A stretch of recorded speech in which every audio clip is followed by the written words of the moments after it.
Hello students, एक लंबे अंतराल के बाद मैं आपसे मिल पा रहा हूं और बहुत दिनों से आपकी पढ़ाई छुटी हुई है और हम भी वीडियो नहीं बना रहे हैं। आज मैंने सोचा कि आज से मैं शुरू हो जाता हूं। आज मैं आपको पढ़ा रहा हूं रोटेशनल मोशन और रोटेशनल मोशन में मैं कुछ ही पॉइंट्स आपको आज डिस्कस करूंगा। मैं ये पॉइंट्स पहले से ही फिक्स कर दिया हूं जो बोर्ड पर लिखा हुआ है, आप देख सकते हैं। मैं बताऊंगा कि पार्टिकल क्या है, रिजिड बॉडी क्या है, ट्रांसलेशनल मोशन से आप क्या समझते हैं और रोटेशनल मोशन से क्या समझते हैं। साथ में यह भी बताऊंगा कि सर्कुलर मोशन और रोटेशनल मोशन में क्या डिफरेंस है। थोड़ा सा कंफ्यूजन होता है स्टूडेंट्स को सर्कुलर मोशन और रोटेशनल मोशन में, उसको भी मैं क्लैरिफाई करूंगा। तो सबसे पहले देखें रोटेशनल मोशन में रोटेशनल मैकेनिक्स क्या होता है। यह बताने के पहले हमें जानना चाहिए कि रोटेशन होता क्या है, और रोटेशन जानने के लिए ये रोटेशनल मोशन मैं बताऊंगा। सबसे पहले हम पार्टिकल की ही बात करेंगे। पार्टिकल की बात करें या पॉइंट ऑब्जेक्ट की बात करें, दोनों बात बराबर है। पार्टिकल को हम पॉइंट ऑब्जेक्ट भी कहते हैं। पार्टिकल का मतलब क्या है, आपने पॉइंट का मतलब आपने समझा होगा जब क्लास 6-7 में रहे होंगे, तो पॉइंट में पॉइंट और स्ट्रेट लाइन इत्यादि इत्यादि के विषय में आप ज्योमेट्री में पढ़े होंगे। सपोज कीजिए कि हम एक पार्टिकल की बात करते हैं, तो जस्ट एक ऐसा पार्टिकल को दिखा रहे हैं। तो पार्टिकल को का मतलब ये हुआ कि ऐसा बॉडी जिसका मास तो हो फाइनाइट, लेकिन उसका साइज नेग्लिजिबली स्मॉल हो। कोई भी ऐसा बॉडी जिसका साइज हो नेग्लिजिबली स्मॉल हो, लेकिन उसमें कुछ न कुछ मास हो, मास उसका फाइनाइट हो, तब हम ऐसे बॉडी को पार्टिकल कहेंगे। और एक्यूरेटली कहिए तो ऐसे जो पार्टिकल की बात करेंगे तो हमको बॉडी बोलना भी नहीं चाहिए, क्योंकि पार्टिकल कैसा है कि मास हो, लेकिन मास फाइनाइट हो, लेकिन उसका साइज नेग्लिजिबली स्मॉल हो। जब हम एक डॉट भी डालते हैं तो साइज कुछ न कुछ हो ही जाता है, लेकिन बताने के लिए, आपको समझाने के लिए हम एक डॉट देकर पार्टिकल की बात करते हैं। एक बात और समझिएगा कि हम पॉइंट ऑब्जेक्ट की बात तो करते हैं, लेकिन जब हम बड़े बड़े स्टार्स की बात करें, सन की बात करें, अर्थ की बात करें, तो उसके सामने एक छोटा सा बॉल, एक गोली, स्फेरिकल बॉल, यह भी एक पार्टिकल की तरह ही बिहेव करता हुआ दिखेगा, क्योंकि यह एक कंपैरेटिव चीज है। तो हम यहां उस कंपैरिजन में नहीं जा रहे हैं, हम वस्तुतः पार्टिकल की ही बात कर रहे हैं। यानी पार्टिकल कैसा होता है, पार्टिकल ऐसा बॉडी है जिसका साइज नेग्लिजिबली स्मॉल हो और उसका कुछ न कुछ मास जरूर हो, तब हम ऐसे बॉडी को पार्टिकल कहेंगे। अब जरा सोचिए कि रिजिड बॉडी किसको कहेंगे। सपोज कीजिए कि कोई बॉडी है, किसी भी शेप का बॉडी हो, तो ये बॉडी तो बहुत सारे मॉलिक्यूल से मिलकर बने होंगे, बहुत सारे पार्टिकल से मिलकर बने होंगे। It is composed of so many particles, बहुत सारे पार्टिकल से मिलकर बने होंगे। अब इस पर हम कोई फोर्स लगाएं, तो फोर्स कंप्रेसिव फोर्स लगाएं या टेंसाइल फोर्स लगाएं, किसी भी तरह का फोर्स लगाएं, तो ये फोर्स लगाने के बाद भी, एक लार्ज फोर्स लगाने के बाद भी, इन पार्टिकल के बीच का जो रिलेटिव डिस्टेंस है वह डिस्टेंस बदले नहीं। डिफरेंट पार्टिकल के बीच का जो डिस्टेंस है वह अपरिवर्तनशील रहे, वह बदले नहीं, चेंज नहीं करे, तब हम कहेंगे कि वह बॉडी रिजिड बॉडी है। ठीक है, जैसे कोई लोहे का बॉल है या कोई ब्रिक है, तो ब्रिक के बहुत सारे पार्टिकल्स हैं, हम इसको दबा रहे हैं, दबाने के बाद भी इस पार्टिकल और इस पार्टिकल के बीच का डिस्टेंस बदलना नहीं चाहिए, या इस पार्टिकल और इस पार्टिकल के बीच का डिस्टेंस बदलना नहीं चाहिए, या इस दोनों पार्टिकल के बीच का डिस्टेंस बदलना नहीं चाहिए। यानी किसी भी दो पार्टिकल के बीच की दूरी अनचेंज्ड रहना चाहिए लार्ज फोर्स लगाने के बाद भी। तो हम कंप्रेसिव फोर्स लगाएं या टेंसाइल फोर्स लगाएं, दोनों के लिए, किसी भी तरह के फोर्स के लिए बड़ा फोर्स लगाएं, फिर भी उनके पार्टिकल्स के बीच का डिस्टेंस, रिलेटिव डिस्टेंस चेंज नहीं करे, बदले नहीं, तब हम ऐसे बॉडी को रिजिड बॉडी कहते हैं। थोड़ा सा इसमें मैं इसको मॉडिफाई करता हूं।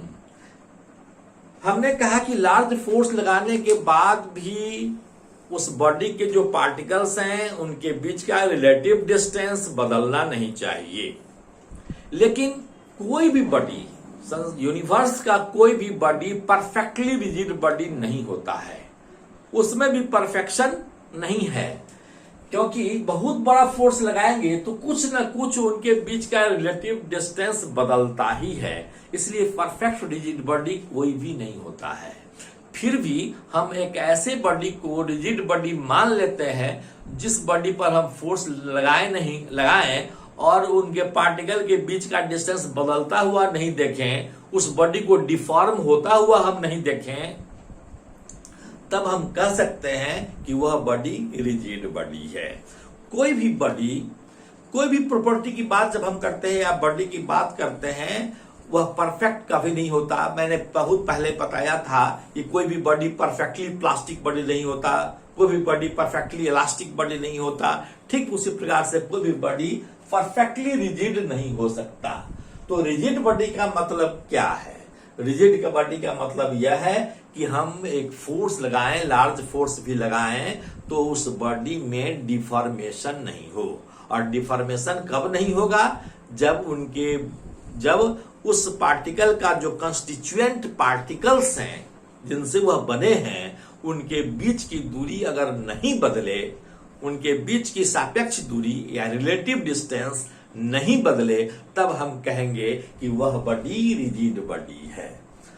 तो आप बता सकते हैं कि कोई फोम है, आपने कहीं से फोम ले आया है, और फोम को हम रिजिड बॉडी मान सकते हैं कि नहीं? हम फोम को रिजिड बॉडी नहीं मानेंगे। क्यों नहीं मानेंगे? क्योंकि उस पर फोर्स लगाएंगे तो उसके पार्टिकल्स के बीच की दूरी आसानी से बदल जाएगी, इसलिए उसको हम रिजिड बॉडी कभी नहीं मानेंगे। ठीक है, तो रिजिड बॉडी क्या होता है यह आप समझ गए। थोड़ा सा हम ट्रांसलेटरी मोशन के बारे में बताते हैं। और ट्रांसलेटरी मोशन है क्या? आपने दो तरह के मोशन, जब आप पढ़ रहे थे तो दो तरह के मोशन की बात आपने पढ़ा था, rectilinear motion and translatory motion. अब जरा सोचिए कि कोई भी पार्टिकल है, तो यह पार्टिकल अगर एक स्ट्रेट लाइन के अलोंग जा रहा है, तब उसके मोशन को हम रेक्टिलिनियर मोशन कहेंगे। यदि कोई पॉइंट ऑब्जेक्ट या पार्टिकल, यदि कोई पॉइंट ऑब्जेक्ट या पार्टिकल स्ट्रेट लाइन के अलोंग मोशन कर रहा हो, तब उसके मोशन को हम कहेंगे कि रेक्टिलिनियर मोशन है। लेकिन यदि कोई बॉडी या रिजिड बॉडी, यदि कोई बॉडी चल रहा हो, कोई बॉडी है, यह बहुत सारे पार्टिकल से मिलकर बना हुआ है, यह बॉडी अगर मोशन कर रहा हो स्ट्रेट लाइन के अलोंग, भी स्ट्रेट लाइन के अलोंग यह बॉडी अगर चल रहा हो, तब इस बॉडी के मोशन को हम ट्रांसलेटरी मोशन कहेंगे। इसलिए ट्रांसलेटरी मोशन कहेंगे कि हो सकता है कि इसका सेंटर ऑफ मास, सपोज कीजिए स्फेरिकल बॉडी की हम कल्पना करते हैं, इसका सेंटर यहां पर है, तो इसका जब यह बॉडी मूव करता है, आगे बढ़ता है, तो इसका सेंटर ऑफ मास तो स्ट्रेट लाइन के अलोंग चलता है, लेकिन अदर पार्टिकल्स जो जिससे यह बना है, वह उसका सबका लाइन ऑफ पाथ अलग अलग है, सबका लाइन ऑफ पाथ सेम नहीं है। कोई भी रिजिड बॉडी चाहे स्लाइड कर रहा हो या रोल कर रहा हो, चाहे वह जिस भी मोशन में हो, तो हर एक पार्टिकल, अगर रिजिड बॉडी है तो उसका हर एक पार्टिकल का लाइन ऑफ पाथ अलग अलग होगा, डिफरेंट होगा। इस पार्टिकल का एक अलग मोशन होगा, इस पार्टिकल का अलग मोशन होगा, इस पार्टिकल का अलग अलग मोशन होगा, यानी यह अलग अलग पाथ पर ये पार्टिकल्स चलेंगे, लेकिन उसका centre of mass straight line के अलोंग चलेंगे, तब हम ऐसे बॉडी के मोशन को ट्रांसलेटरी मोशन कहेंगे। तो ट्रांसलेटरी मोशन का मतलब यह हुआ कि यह मोशन पॉइंट ऑब्जेक्ट के लिए नहीं है, यह मोशन पार्टिकल के लिए नहीं है। पार्टिकल अगर स्ट्रेट लाइन के अलोंग चलेगा तो उसको हम रेक्टिलिनियर मोशन कहेंगे। और यदि कोई रिजिड बॉडी या कोई अदर एक्सटेंडेड ऑब्जेक्ट, कोई भी एक्सटेंडेड ऑब्जेक्ट अगर एक स्ट्रेट लाइन के मोशन एक स्ट्रेट लाइन में चले, कहने का मतलब है कि एक्सटेंडेड ऑब्जेक्ट का सेंटर ऑफ मास एक स्ट्रेट लाइन के अलोंग चले, तब हम उसके मोशन को ट्रांसलेटरी मोशन कहेंगे। तो हम समझते हैं कि आप ट्रांसलेटरी मोशन समझ गए होंगे। अब हम आगे बढ़ते हैं। ट्रांसलेटरी मोशन के बाद है रोटेशनल मोशन। रोटेशनल मोशन क्या है? आपने लट्टू को नाचते हुए देखा होगा। लट्टू को आपने देखा होगा, टॉप को, उसमें क्या करते हैं, एक रस्सी होता है, रस्सी को बांधते हैं और उसको फेंकते हैं, खींचते हैं रस्सी को, तो लट्टू नाचने लगता है। इस लट्टू को आप नाचते देखिएगा तो इसका मोशन आपको दिखेगा। कैसा मोशन दिखेगा? यह रोटेशनल मोशन दिखेगा। अर्थ आपने सुना होगा, आपने पढ़ा है कि अर्थ का भी दो तरह का मोशन है। यह एक मोशन रिवॉल्यूशनरी मोशन है, दूसरा मोशन रोटेशनल मोशन है। रोटेशनल मोशन के कारण ही दिन रात होता है। दोनों मोशन में अंतर क्या है? रिवॉल्यूशनरी मोशन, या मान लीजिए कि कोई हमारा मून है, नेचुरल हमारा सैटेलाइट है मून, तो मून जो चलता है या ऑलमोस्ट सर्कुलर मोशन में चल रहा है, अर्थ के चारों ओर ऑलमोस्ट सर्कुलर मोशन में चल रहा है। तो उसका जो रिवॉल्यूशनरी मोशन है, यह एक सर्कुलर मोशन हम मान सकते हैं। अर्थ एलिप्टिकल पाथ पर चलता है, लेकिन चलिए मान लीजिए कि वह भी एक सर्कुलर मोशन है, मान लेते हैं वैसे ही। लेकिन अगर हम उसके रोटेशनल मोशन को देखें, जिसके कारण दिन और रात होता है, वह कैसे है? जैसे लट्टू नाचता है। तो दोनों में अंतर क्या है, सर्कुलर मोशन में और रोटेशनल मोशन में? सर्कुलर मोशन की बात छोड़िए, सर्कुलर मोशन की बात जब भी हम कहेंगे तो उसके सेंटर ऑफ मास जिस पाथ पर चल रहा होगा सर्कुलर मोशन में, वह सर्कुलर मोशन होगा, सेंटर ऑफ मास। लेकिन हम जब कहेंगे रोटेशनल मोशन की बात, तो रोटेशनल मोशन हम ऐसे मोशन को कहेंगे कि उसके प्रत्येक पार्टिकल का एंगुलर वेलोसिटी सेम होना चाहिए। यदि उस प्रत्येक पार्टिकल का एंगुलर वेलोसिटी सेम हो, अर्थात समान समय में समान एंगुलर डिस्प्लेसमेंट दिखाता हो प्रत्येक पार्टिकल, तब हम उसके मोशन को सर्कुलर मोशन, रोटेशनल मोशन कहेंगे। जैसे सपोज कीजिए, मैं एक आसान एग्जांपल से बता रहा हूं। सपोज कीजिए कि आपका साइकिल का यह साइकिल का व्हील है, यहां पर उसका एक्सिल है और बहुत सारे स्पोक लगे हुए हैं, इसमें बहुत सारे स्पोक हैं लगे हुए।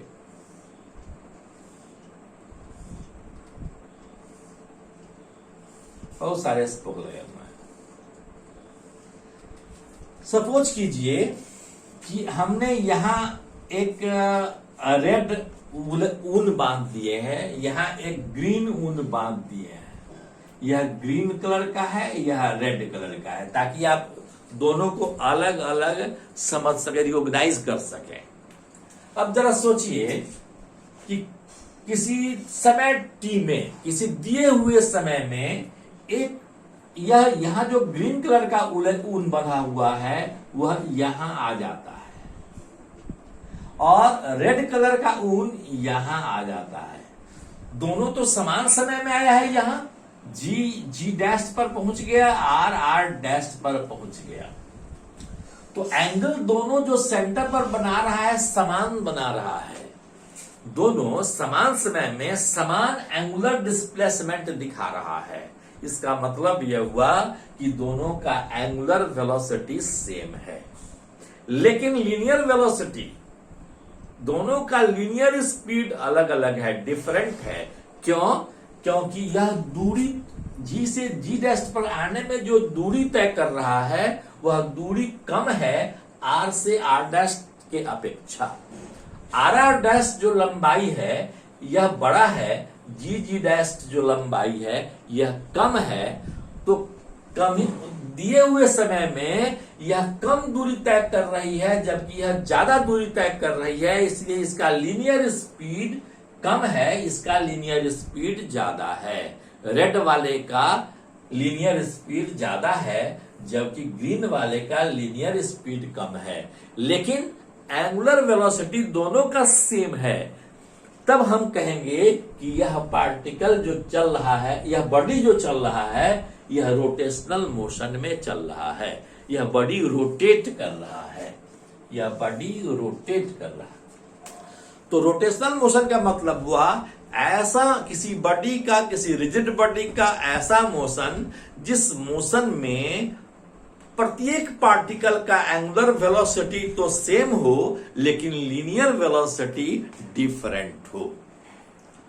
फिर से सुनिए कि यदि कोई बॉडी समान समय में समान एंगुलर डिस्प्लेसमेंट ट्रैवल करता हो तब उसका मोशन रोटेशनल मोशन होगा, ठीक है, और उसका लीनियर स्पीड क्या होगा, डिफरेंट होगा। प्रत्येक पार्टिकल का लीनियर स्पीड डिफरेंट होगा लेकिन एंगुलर वेलोसिटी प्रत्येक पार्टिकल का सेम होगा।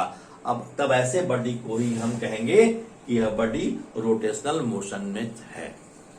तो रोटेशनल मोशन में होने के लिए एंगुलर वेलोसिटी सब पार्टिकल का, सभी पार्टिकल का सेम होना चाहिए, लेकिन लीनियर स्पीड सबका डिफरेंट होना चाहिए। ओके, तो आज इतना ही मैंने बताया। इसी तरह से मैं छोटा छोटा वीडियो आपको देता रहूंगा प्रत्येक दिन। Thank you so much. मन लगाकर पढ़ेंगे। ये पैंडेमिक का समय है, बहुत अपने खोए, हम लोगों ने अपनों को खोया, और जो है फिर भी जिंदगी चलती रहती है, हम आगे बढ़ते रहते हैं, हमें सीखते रहना है, सिखाते रहना है, और इसी तरह से हम लोग आगे बढ़ते रहेंगे। स्वास्थ्य पर जरूर ध्यान देंगे, और जो डिस्टेंस जो मेंटेन करना है, डिस्टेंस मेंटेन करना है, अपने स्वास्थ्य पर ध्यान देते रहना है, अच्छा भोजन करते रहना है। Thank you so much.